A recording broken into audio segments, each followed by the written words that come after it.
Les amis, mon sentiment préféré en football, mon émotion préférée lorsqu'il s'agit de parler de mon sport préféré, c'est clairement la nostalgie. J'aime me remémorer les grandes épopées, j'aime me remémorer certaines versions de joueurs qui nous ont tous impressionnés. Et à ce petit jeu-là, c'est clairement Frenkie de Jong qui l'emporte, puisque j'aime revoir les skills de Frenkie de Jong du côté de l'Ajax Amsterdam lors de sa saison 2018-2019, une saison qu'il a révélée au monde entier. On le voyait marcher sur des milieux de terrain de classe mondiale, hein, les milieux de terrain du Real Madrid, de la Juventus Turin ou encore celui de Tottenham. On se rappelle tous de cette image où il couche Luka Modric à l'aide d'un double contact absolument merveilleux qui est rentré dans sa légende, mais on est en droit d'être déçu. Même si sa carrière n'est pas dramatique, que ça n'est fondamentalement pas un flop, c'est vrai que du côté du Barça, Frenkie de Jong réalise tout de même une carrière très honorable, on est en droit d'être déçu de la tournure de la carrière du Néerlandais, tant on avait placé d'espoir en lui. C'est vrai que lorsqu'on voit sa saison 2018-2019, elle est absolument exceptionnelle. Mais qu'est-ce qui a fait la réussite de Frenkie de Jong en 2018-2019? C'est clairement qu'il était à son poste et qu'il était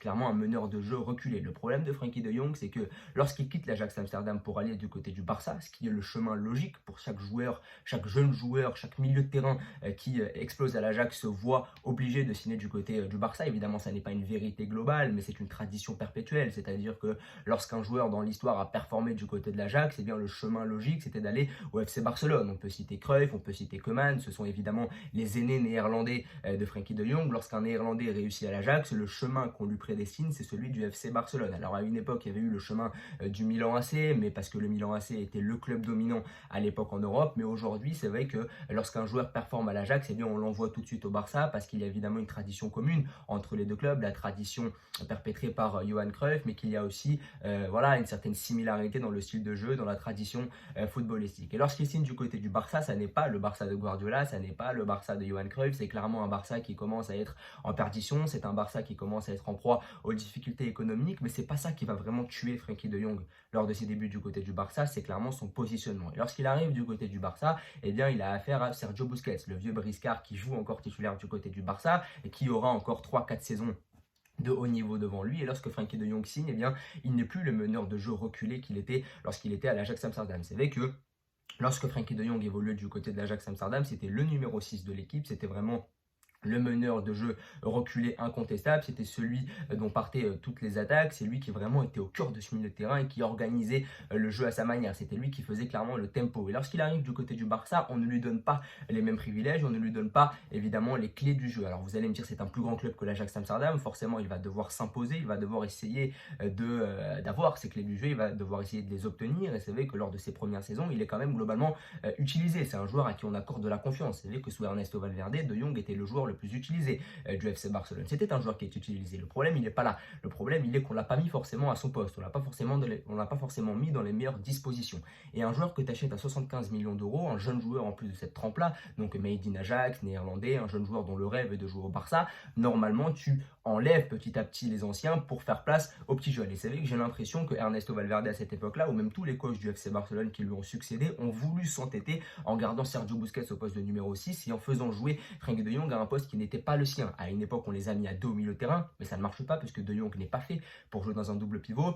À une autre époque, on a mis Frenkie de Jong en numéro 8 et je pense que Frenkie de Jong n'est pas fait pour jouer numéro 8. Alors oui, il a des portées de balle qui sont extraordinaires, c'est un joueur qui est capable de porter le ballon, mais ça n'est pas un joueur à la Iniesta, ça n'est pas un joueur à la Xavi, c'est pas quelqu'un qui peut être percutant, c'est pas quelqu'un qui peut prendre le ballon et casser des lignes comme ça. Lui, il casse la ligne par les passes, il casse les lignes par sa vision du jeu, il casse pas vraiment les lignes par son agressivité ou par vraiment sa manière de porter le ballon de manière très agressive, etc. Donc c'est vrai que Frenkie de Jong, il a été confronté à ce premier problème, c'est que Sergio Busquets était encore là et que De Jong n'a pas pu prendre le poste de meneur de jeu reculé qu'il avait du côté de l'Ajax Amsterdam. Et c'est vrai que ce problème de succession, parce que c'est un problème de succession, c'est vrai que lorsque Frenkie de Jong arrive, Sergio Busquets est déjà sur la fin et que j'aurais aimé qu'on expulse petit à petit Sergio Busquets, qu'on le fasse commencer remplaçant sur les gros matchs pour faire place à Frenkie de Jong. Et c'est vrai que le problème de Frenkie de Jong, c'est qu'il a eu Sergio Busquets dans les pattes et qu'il n'a pas pu jouer à ce poste de numéro 6 qui le caractérisait aussi bien du côté de l'Ajax Amsterdam. On a voulu le mettre au poste de numéro 8, un poste qui n'est pas le sien parce qu'il ne colle pas à ses caractéristiques. On a également vu que le Barça était rentré dans un déclin inexorable. C'est vrai que lorsque Frenkie de Jong arrive, le Barça n'est pas dans la meilleure forme de son histoire. Déjà, il y a des problèmes financiers. Ensuite, il y aura le départ de Messi. Il va y avoir évidemment des mésaventures. L'humiliation contre le Bayern Munich en Ligue des Champions, notamment. Quelques années plus tard, le fait d'être reversé en Europa League. Et c'est vrai que Frenkie de Jong n'est pas arrivé à la meilleure période de l'histoire du FC Barcelone. Et ça, évidemment, ça peut expliquer le fait fait que Frenkie de Jong ne se soit pas imposé dans les meilleurs milieux de terrain du monde, parce que forcément quand ton club ne suit pas, tu ne peux pas t'imposer comme l'un des meilleurs joueurs du monde, parce que tu n'as pas le droit de jouer les gros matchs de Ligue des Champions. Frenkie de Jong, depuis 2018-2019, il n'a pas joué de demi-finale de Ligue des Champions.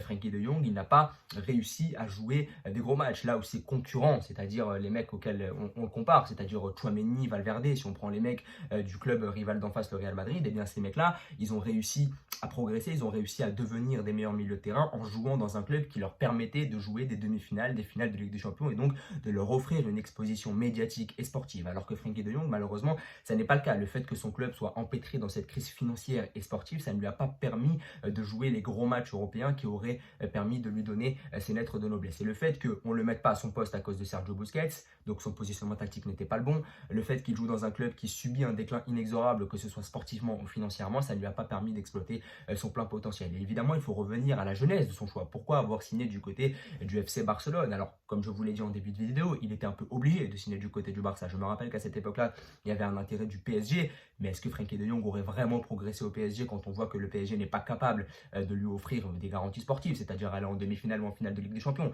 Beaucoup ont fantasmé Frenkie de Jong du côté de Manchester City, et je pense que ça aurait été le choix le plus judicieux. Mais lorsqu'on voit que Rodri a signé du côté de Manchester City derrière, et que c'est lui qui est devenu le numéro 6 de Manchester City, eh bien, on se dit que le train est passé pour Frenkie de Jong, puisque Manchester City a déjà son numéro 6 en la personne de Rodri, et que si De Jong venait à signer aujourd'hui du côté de Manchester City, il subirait le même problème qu'il a subi avec Sergio Busquets, c'est-à-dire être éclipsé par un 6 qui est déjà en place depuis des années, d'autant plus que Rodri est jeune. Donc moi aussi j'ai fantasmé ce Frenkie de Jong du côté de Manchester City, et je pense qu'on aurait tous aimé voir Frenkie de Jong du côté de Manchester City sous Pep Guardiola, mais malheureusement le train est passé parce qu'il aurait dû signer au sortir de son aventure avec l'Ajax Amsterdam, mais à ce moment-là Manchester City n'était pas forcément la machine collective que l'on connaît aujourd'hui, et puis Rodri a signé derrière. Donc c'est vrai qu'aujourd'hui Frenkie de Jong est dans une sorte d'impasse et qu'il est un peu bloqué du côté du FC Barcelone, et même si le FC Barcelone a voulu le vendre à un moment donné parce que c'était le seul joueur qui constituait une grosse valeur marchande, c'est vrai qu'à une époque le FC Barcelone connaissait une énorme crise financière, et aujourd'hui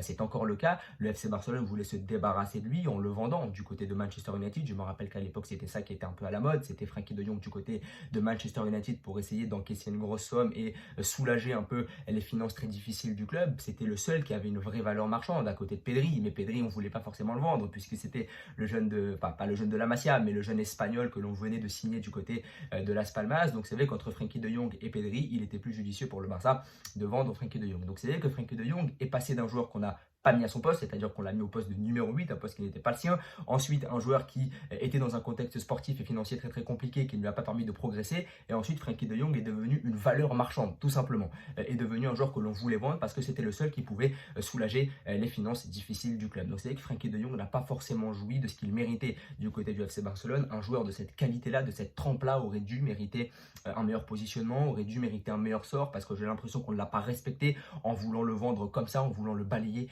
d'un revers de main, donc forcément c'est compliqué. Et puis il a eu une autre complication, c'est le fait qu'il ait été préféré à des jeunes espagnols. C'est vrai que lorsque Gavi est arrivé au plus haut niveau, lorsque Xavi a propulsé Gavi au plus haut niveau, eh bien on a un peu mis Frenkie de Jong à l'écart. C'est vrai qu'on privilégiait ce milieu de terrain 100% espagnol. La dernière saison de Busquets faisait que Busquets devait absolument jouer titulaire, et puis Gavi et Pedri en 2-8. Et ça évidemment, ça a sorti De Jong. À un moment où De Jong jouait numéro 8, et bien là, il ne jouait plus du tout, puisqu'il y a eu l'éclosion de Gavi qu'il a un peu mis sur le côté, parce que forcément, lorsqu'on s'appelle le FC Barcelone, on va forcément privilégier les jeunes du club, parce que ces derniers, il faut évidemment les faire éclore, il faut évidemment les révéler au grand jour, surtout dans une période de contexte compliqué sur le plan financier. Eh bien, le Barça veut propulser ces jeunes, veut leur donner du temps de jeu, parce que forcément quand tu ne peux pas recruter, quand tu es en proie à des problèmes financiers, il vaut mieux propulser, donner une exposition aux jeunes de ton centre de formation, et ça forcément ça a un peu mis aussi De Jong sur la touche. Donc il y a eu une quatrième donnée, c'est le fait qu'il y ait des jeunes de la Masia qui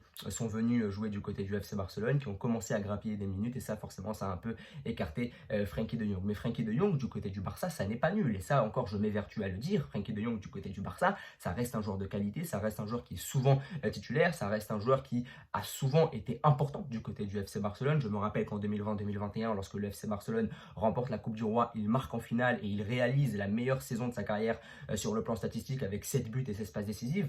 7 buts et 7 passes décisives, pardon, ça n'est pas vraiment commun pour un joueur qui joue à ce poste-là, numéro 6, numéro 8, donc il faut le souligner, c'est un joueur qui sait se montrer décisif, mais c'est un joueur malheureusement dont la carrière est décevante, mais elle est décevante par rapport aux attentes qu'on avait placées en lui. Mais si on parlait d'un joueur lambda, Frenkie de Jong réalise une superbe carrière. Mais c'est vrai que lorsque l'on voit ce que Frenkie de Jong nous a offert en termes de talent pur sur le début de sa carrière, on est en droit d'être déçu parce qu'il n'a toujours pas de Ligue des Champions, il n'a toujours pas de grandes épopées avec son club, toujours pas de demi-finale depuis 2019 en Ligue des Champions. Avec sa sélection, il a fait quart de finale de la dernière Coupe du Monde avec les Pays-Bas où il a été très bon. Je me rappelle d'un match contre le Sénégal en poule où il est excellent, donc c'est un joueur qui a quand même beaucoup de qualité. Même avec sa sélection, c'est un joueur qui fait de très belles choses, mais encore une fois, par rapport aux attentes qu'on avait placées en lui, on est en droit d'être déçu. Mais Frenkie de Jong, et ça il faut le dire, la majorité des problèmes qu'il a connus dans sa carrière ne sont pas de son fait, ne sont pas dus à son manque de talent, ne sont pas dus à son manque de sérieux. C'est vraiment dû à des facteurs externes qui ont ralenti sa progression. Le fait qu'on lui mette Sergio Busquets dans les pattes au poste de numéro 6 et qu'on continue à le faire jouer simplement parce que c'est un vieux briscard, que c'est un ancien, sans enlever la qualité sportive de Sergio Busquets. Mais c'est vrai que Sergio Busquets, c'est un joueur qui est sur la fin et j'aurais aimé qu'on fasse la place aux petits jeunes. Le fait qu'on lui mette Sergio Busquets dans les pattes, forcément, ça n'est pas de sa faute. Si les coachs s'évertuent à faire jouer Sergio Busquets et éclipsent Frenkie de Jong volontairement juste pour faire jouer le briscard, ça n'est pas de la faute de Frenkie de Jong. Si on fait jouer Frenkie de Jong à un poste qui n'est pas le sien, ça n'est pas sa faute aussi. Si le club ne lui garantit pas d'arriver en demi-finale de Ligue des Champions ou en finale de Ligue des Champions chaque année, ça n'est pas sa faute. Si le Barça a des problèmes économiques, ça n'est pas sa faute. Si le Barça a voulu se débarrasser de lui juste pour se servir de lui comme une monnaie d'échange, comme une monnaie financière, forcément, ça n'est pas sa faute non plus. Lui, il aurait aimé être bon au Barça, il aurait aimé performer du côté de la Catalogne, mais malheureusement, le contexte n'a pas toujours été le bon et n'a pas toujours été en sa faveur. Alors évidemment, on peut pointer certains défauts de Frenkie de Jong. Beaucoup ont souligné son manque d'agressivité, beaucoup ont souligné le fait qu'il n'était pas assez décisif dans les grands matchs, beaucoup ont souligné le fait qu'il était peut-être un peu trop tendre, qu'il s'éclipsait justement dans les grands matchs. Parce que c'est vrai que depuis que Frenkie de Jong a signé, on n'a pas de match référence de l'international néerlandais. C'est vrai que lors des classicos, il a souvent été absent. Lors des gros matchs de Ligue des Champions de poule où on l'attendait contre le Bayern, contre l'Inter, contre Benfica, c'est vrai qu'il a souvent été absent également. Il est l'un des visages de l'humiliation de 2020 face au Bayern Munich, ça aussi il faut le souligner. Mais d'un autre côté, la majorité des problèmes qu'a rencontré Frenkie de Jong ne sont pas de son fait. C'est dû à un contexte sportif compliqué, c'est dû à un positionnement que l'on peut critiquer, c'est dû à la gestion de ses coachs le concernant qui n'ont pas toujours compris où est-ce qu'il fallait le placer, même si évidemment lui aussi a des choses à se reprocher. Je continue à penser que si Frenkie de Jong avait opté pour un autre choix de carrière, c'est-à-dire Manchester City, c'est-à-dire peut-être le Bayern Munich, qui cherche un numéro 6 depuis des années pour accompagner Joshua Kimmich, peut-être que la carrière de Frenkie de Jong aurait été meilleure. Et ça, je critique vraiment le choix de carrière de base de Frenkie de Jong, c'est d'avoir pris en considération seulement l'intérêt du Barça pour perpétuer une tradition historique qui est que les jeunes joueurs de l'Ajax doivent signer au Barça lorsqu'ils performent parce que le jeu correspond à celui de l'Ajax. Mais je pense qu'il y avait quand même d'autres pistes à explorer, comme celle du Bayern ou comme celle de Manchester City. Peut-être que sa carrière aurait été meilleure dans des clubs beaucoup plus stables financièrement, beaucoup plus stables sportivement, qui lui auraient garanti d'aller loin en Ligue des Champions notamment. Donc voilà, n'hésitez pas en tout cas à me dire ce que vous pensez de Frenkie de Jong, de sa carrière. Moi, je ne peux pas m'empêcher de nourrir un sentiment de regret.